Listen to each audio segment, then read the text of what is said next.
Paz y bien, hermanos. Domingo tercero de Pascua. Jesús se aparece a sus discípulos en el lago de Tiberíades, primado de Pedro, y una circunstancia de este día, la publicación de la carta apostólica sobre matrimonio y familia, Amoris Laetitia, la alegría del amor del Papa Francisco.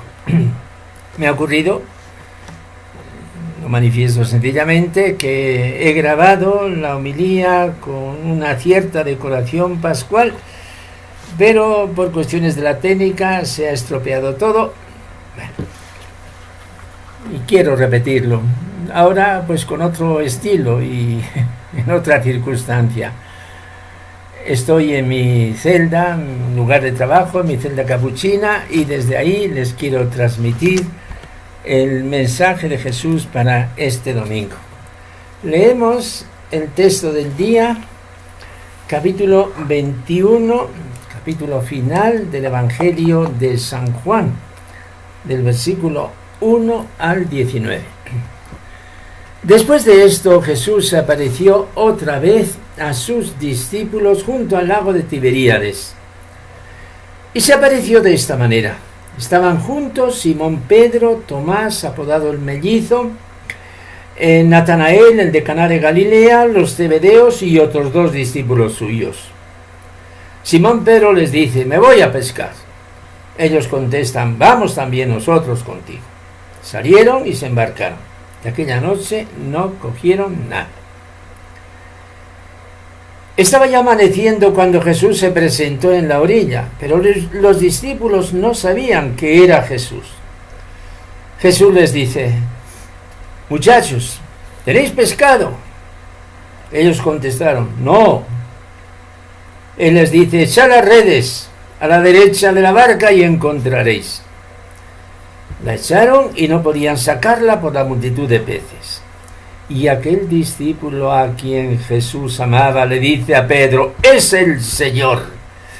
Al oír que era el Señor, Simón Pedro, que estaba desnudo, se ató la túnica y se echó al agua.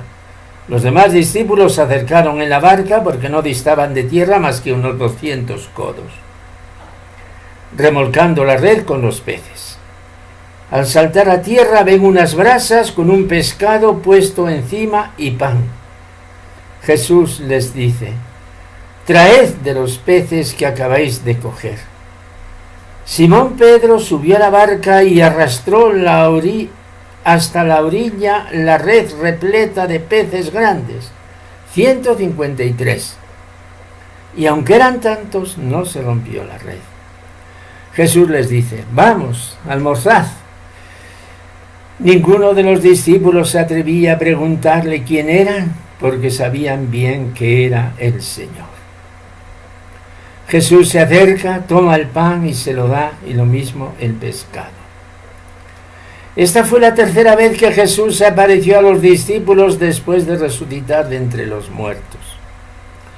Después de comer, dice Jesús a Simón Pedro: Simón, hijo de Juan, ¿me amas más que estos? Él le contestó: sí, Señor, tú sabes que te quiero. Jesús le dice: apacienta mis corderos. Por segunda vez le pregunta: Simón, hijo de Juan, ¿me amas? Él le contesta: sí, Señor, tú sabes que te quiero. Él le dice: pastorea mis ovejas. Por tercera vez le pregunta: Simón, hijo de Juan, ¿me quieres? Se entristeció Pedro de que le preguntara por tercera vez: ¿me quieres? Y le contestó: Señor, tú lo sabes todo, tú sabes que te quiero. Jesús le dice: apacienta mis ovejas. En verdad te digo, cuando eras joven tú mismo te ceñías e ibas donde querías. Pero cuando seas viejo extenderás las manos y otro te ceñirá y te llevará a donde no quieras. Esto dijo aludiendo a la muerte con que iba a dar gloria a Dios. Dicho esto, añadió: sígueme. Palabra del Señor.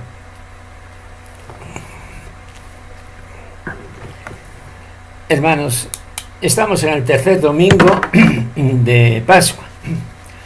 Todos los años, los 3 primeros domingos, se presenta, cada uno de ellos, una escena de aparición de Jesús.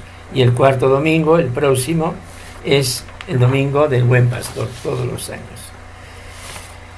Hoy el relato evangélico nos presenta el último capítulo del Santo Evangelio según San Juan, la aparición de Jesús a 7 discípulos.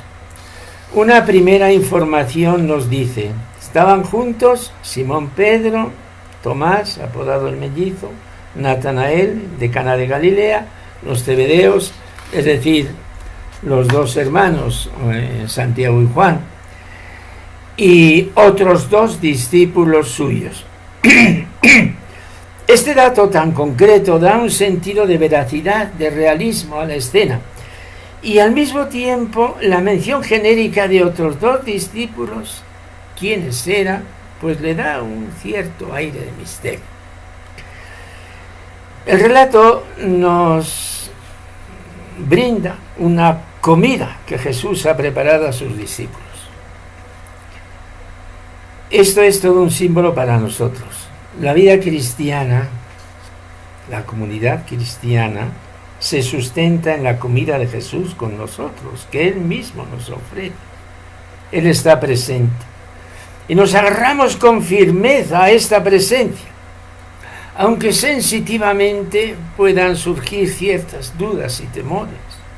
Ninguno de los discípulos se atrevía a preguntarle quién era, porque sabían bien que era el Señor. Este saber bien que era el Señor es la fe, la cual nunca jamás es una evidencia científica, pero sí es una evidencia vital de todo nuestro ser una vez que uno se ha entregado y dado el paso. Cuando yo me lance a la eternidad, día de mi muerte, tendré la seguridad plenaria de que no me he equivocado, de que todo lo que yo he creído de Jesús, de la Eucaristía, no es una imaginación mítica. La segunda parte de la escena es el primado, que existe al frente de la iglesia. Y aquí tenemos 2 figuras. La figura del discípulo amado, que se recostó sobre el pecho en la cena del Señor y tiene el don de la intuición y de la seguridad en la cena y en la resurrección. Es el Señor. Y la figura de Pedro, que se ha lanzado al agua, el primero. No hay duda de que el primado radica en Pedro y solo en Pedro. Algunos teólogos protestantes muy beneméritos opinan que ciertamente Pedro ha sido favorecido del primado de Jesús, pero que esto es un privilegio personal que no pasa a un sucesor, sino que pasa a la iglesia como tal. La iglesia recoge el primado de Pedro en cuanto tal, en quien radica la iglesia por el don de Jesucristo. Allí está la verdad. Con la milenaria tradición de la iglesia y nosotros seguimos diciendo que el primado que confiere Jesús a Pedro se transmite a todos sus sucesores, cuya referencia es la Cátedra de Roma. Papa Francisco es el sucesor en el primado de Pedro. De manera que sería más correcto decir no que el Papa Francisco es el sucesor de Benedicto XVI, sino que es el sucesor de Pedro. Estamos hablando en un día, en este 8 de abril, viernes, cuando el obispo de Roma, Papa Francisco, acaba de publicar un documento en cumplimiento de su oficio.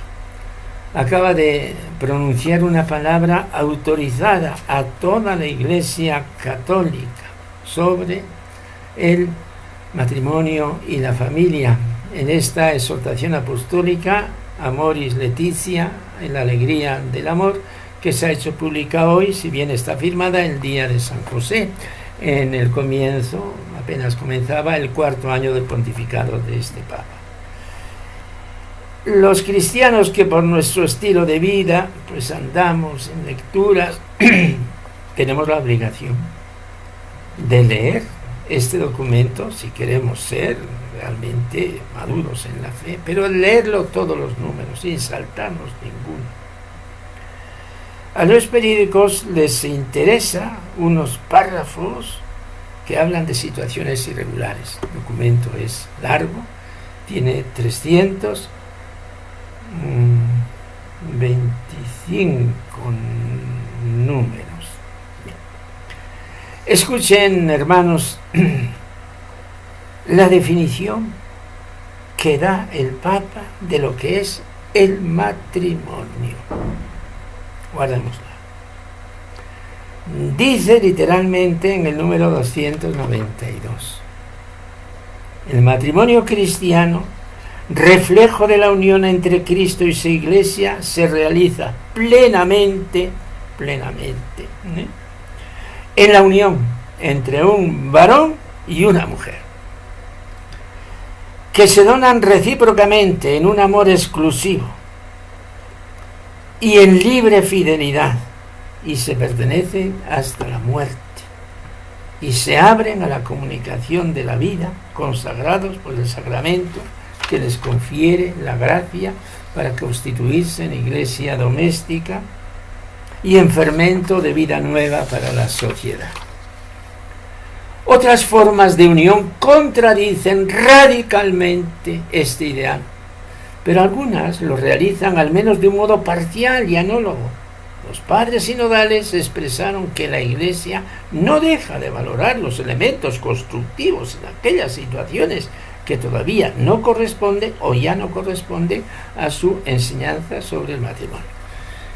Está claro, hermanos, que la unión de una pareja del mismo sexo, aunque la prueben como tal las leyes civiles, como ha ocurrido aquí en Guadalajara de Jalisco hace poquitos meses, aunque la prueben las leyes civiles, no es matrimonio, no es, denle otro nombre. El documento, todo él, pues es una maravilla de comprensión, de acogida, como una pastoral de cercanía, de misericordia, de discernimiento, de integración, de consideración de lo que es la fragilidad humana. ¿Dice el documento que los divorciados vueltos a casar pueden ir a comulgar? No lo dice. Dice lo contrario, que los divorciados no podrán nunca comulgar. Tampoco lo dice. Dice que los obispos den caso por caso la autorización. Pues yo no lo leo, no lo encuentro. No lo dice. Dicen que los sacerdotes, por ejemplo, los sacerdotes confesores, pues den caso según vean la conciencia. No lo encuentro. Lo que dice el documento, basado en la tradición de la Iglesia y en la sinodalidad que se ha manifestado en el común sentir de los obispos, pues a cada paso se citan frases que han sido aprobadas en el sínodo, en la relación final, votada del documento final. Lo que dice es que los fieles que se encuentran en tales condiciones no están excomulgados, ni mucho menos. Son miembros de la Iglesia y que se deben incorporar a muchas funciones de la comunidad cristiana. Son cosas que todos, sacerdotes y laicos, debemos estudiar para hablar con conocimiento de causa y para reflexionar sobre ellas. El documento termina con una oración a la Sagrada Familia. Y puesto que estamos en una homilía que tiene sus límites razonables, Vamos a terminar, como hacemos siempre, con una simple ejaculatoria o una oración, y en este caso la tomo de las últimas líneas de la oración que ha puesto el Papa. Santa Familia de Nazaret, haz tomar conciencia a todos del carácter sagrado e inviolable de la familia, de su belleza en el proyecto de Dios. Jesús, María y José, excusad, acoged nuestras súplicas. Hermanos, paz y bien.